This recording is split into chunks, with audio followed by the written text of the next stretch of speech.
There's a place I have found in the shade on the ground, far from all worries and troubling sound. When I go there to be by myself. Assalamualaikum warahmatullahi wabarakatuh. Waalaikumsalam warahmatullahi wabarakatuh. Bapak Ibu, pada kesempatan kali ini perkenalkan, nama saya S. Andika Saya Ari Bowo. Saya guru penggerak angkatan 5 dari Kabupaten Blora. Kesempatan kali ini saya ingin mewawancarai Bapak Daryono SPDMT. Beliau Bapak Kepala SMK Negeri 1 Jepon, tempat institusi saya bekerja. Adapun topik pada kesempatan kali ini adalah pengambilan keputusan berdasarkan nilai-nilai kebajikan moral. Selamat siang Bapak. Selamat siang. Gimana? Ada yang bisa saya bantu? Iya Pak, terima kasih Pak. Menurut ada beberapa hal Bapak yang ingin kami pelajari terkait pengambilan keputusan Bapak. Oke.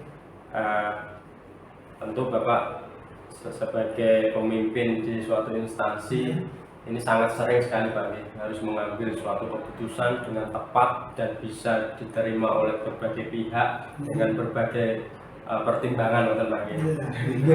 Itu tidak mudah Pak. Nah, kami ingin mempelajari hal itu Pak.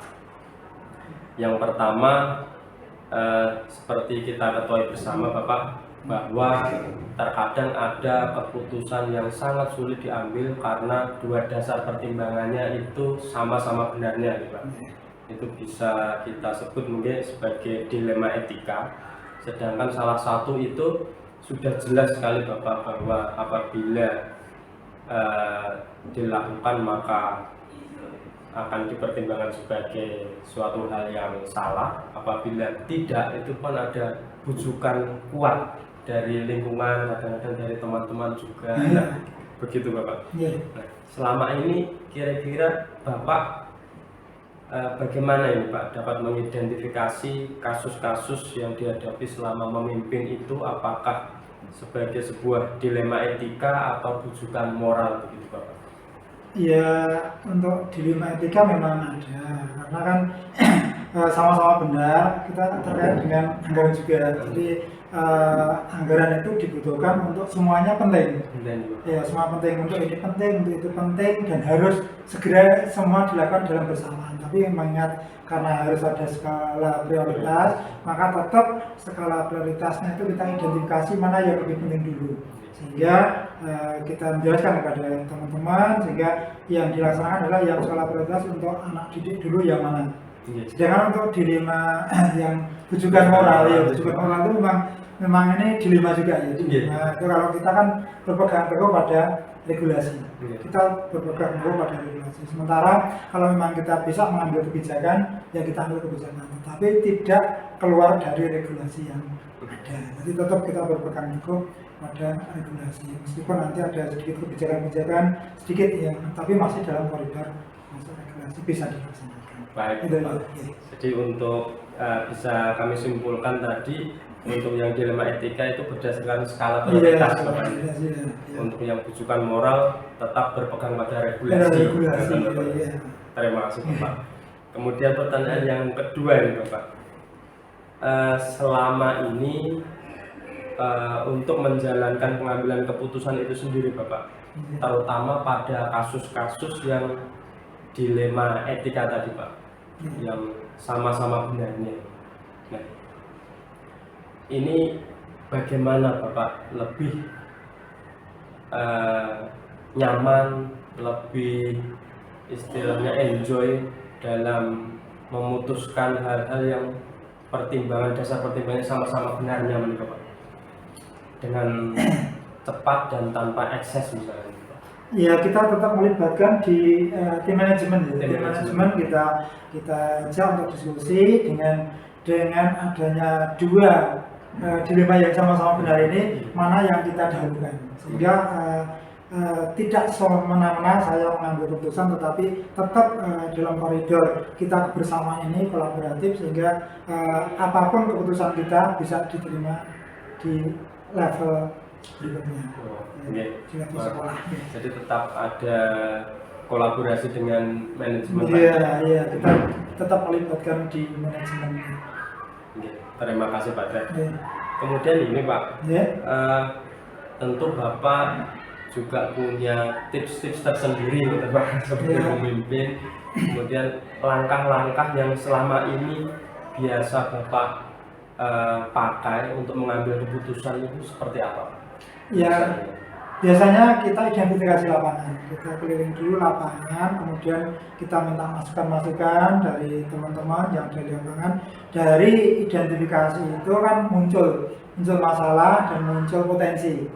Dari situ baru kita analisa, kemudian kita libatkan teman dengan masukan-masukan lagi sama teman itu, sehingga apa yang kita dapat di lapangan dan analisa kemudian tambah masukan, sehingga semakin menjurus ke satu titik untuk pengambilan keputusan.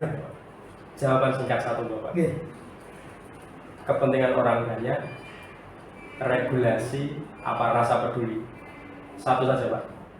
Regulasi kebersamaan. Terima kasih Bapak atas waktunya. Sehat selalu. Amin. Assalamualaikum warahmatullahi wabarakatuh. Waalaikumsalam warahmatullahi wabarakatuh. Ya, Assalamualaikum warahmatullahi wabarakatuh, Bapak Ibu. Pada kesempatan kali ini saya ingin menginterview, mewawancara Bapak Yuswanto SPD MPD. Beliau Kepala SMK Negeri 1 Jati, Kabupaten Blora. Pada kesempatan kali ini saya ingin belajar dari beliau terkait pengambilan keputusan. Assalamualaikum Bapak, selamat sore. Waalaikumsalam warahmatullahi wabarakatuh. Terima kasih sudah berkenan untuk meluangkan waktunya Bapak. Sehat Bapak nggih? Alhamdulillah sehat. Alhamdulillah. Bapak meniko ingin belajar Bapak ini saya terkait tentang pengambilan keputusan Bapak sebagai pemimpin instansi, sebagai kepala sekolah gitu. Itu kan sudah punya banyak pengalaman Bapak ya terkait tentang pengambilan keputusan, baik keputusan yang harus diambil dengan cepat maupun dengan pertimbangan yang masak begitu. Pertama ini Bapak saya ingin tanyakan, tentu setuju Bapak ya apabila pengambilan keputusan itu didasarkan oleh nilai-nilai kebajikan yang ada Bapak ya. Misalnya tanggung jawab, integritas, kasih sayang, kemudian keselamatan dan lain-lain Pak ya. Bagaimana pandangan Bapak terkait hal ini? Iya. Yang pertama yang harus diperhatikan ini adalah pemahaman terhadap apa yang mau dilakukan atau tidak dilakukan, kemudian aspek sosial ini juga harus diperhatikan kaitan dengan bahwa kita mengambil keputusan itu tidak hanya berdampak pada diri sendiri tapi juga orang lain. Jadi ada pertimbangan pengetahuan, kemudian juga sosialnya juga harus diperhatikan, begitu Pak Nji? Iya. Kalau tadi yang dikatakan tentang nilai-nilai itu tentu harus mempertimbangkan hal-hal semacam itu saya pikir. Kemudian begini Pak, dari apa itu beratus-ratus kali mungkin Pak ya keputusan yang sudah diambil ini, adakah seseorang Pak atau faktor-faktor yang selama ini dapat mempermudah Bapak itu Pak, membantu Bapak untuk memudahkan mengambil keputusan itu Pak? Atau sudah cukup percaya diri, wah ini saya putuskan sendiri saja gitu? Saya lebih cenderung menggunakan instrumen. Jadi menilai seseorang itu ya instrumen. Jadi kalau misalnya seperti laporan orang per orang itu bisa jadi benar, bisa jadi salah. Karena kan unsur subjektivitas itu sangat tinggi. Tapi kalau menggunakan instrumen itu kan lebih jelas. Sehingga beberapa waktu yang lalu dulu di awal-awal itu ketika saya ngomong padahal itu untuk pembinaan, saya kan sebenarnya tidak mencari tahu dari siapapun. Saya itu hanya mengutip jurnal. Membaca jurnal kaitan dengan tata kelola sikap bekerja dan sebagainya itu. Nah itu dianggap bahwa saya itu kutipan-kutipan yang saya sampaikan itu dianggap adalah informasi dari orang lain. Wah, Padahal kan bukan, Pak ya. Bukan. Terus saya dipikir saya itu orang yang gampang menerima informasi seperti dari itu. luar. Padahal itu dari jurnal. Jurnal, Pak ya. Dari yang dari jurnal. Jadi untuk pembinaan itu ya materi-materinya kan lebih dari sana. Jadi akurasi kalau di dunia pendidikan kan akurasi informasi itu kan kalau di jurnal itu kan lebih tinggi dibandingkan informasi lisan. Ya, informasi lisan. Bisa jadi kan karena suka tidak suka kan bisa. Tapi kalau misalnya itu kan berdasarkan sudah hasil penelitian, dia mengisi instrumen yang tentu kalau psikologi itu kan tidak orang itu mengisinya itu kan tidak diarahkan. Jadi kan secara mandiri. Artinya sesuai dengan kondisi dirinya sendiri. Tapi ternyata itu menggambarkan kondisi yang sesungguhnya. Yang sesungguhnya. Seperti itu. Iya.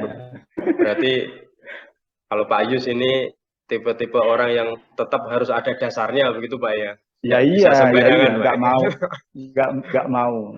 Ya berusaha menghindari seperti itulah.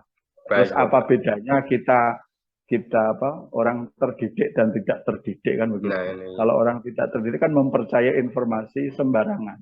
Iya. Kita kan tentu memilih, ada instrumennya, memilih men-sharing itu. Oke. Ya, Bapak nampaknya ini sudah di akhir sesi ini Bapak. Tapi masih ada satu Pak ini. Mohon jawaban singkatnya ini Pak. Ada 3 pilihan Pak. Pun jawab singkat saja Pak. Pilih mana ini Pak Yusuf? Kepentingan orang banyak, regulasi, sama rasa peduli Pak. Nje. Kalau saya pilih regulasi. Regulasi Bapak Nje. Siap. Terima kasih Bapak waktunya sudah menyempatkan ini dari dinas jauh-jauh Pak ya, di Cabdin 4. Nanti kami mengucapkan sugeng kondur, hati-hati Pak di jalan karena masih jauh Pak Nge, rumah Pak Nge. Ini dari sekolah Pak Nge.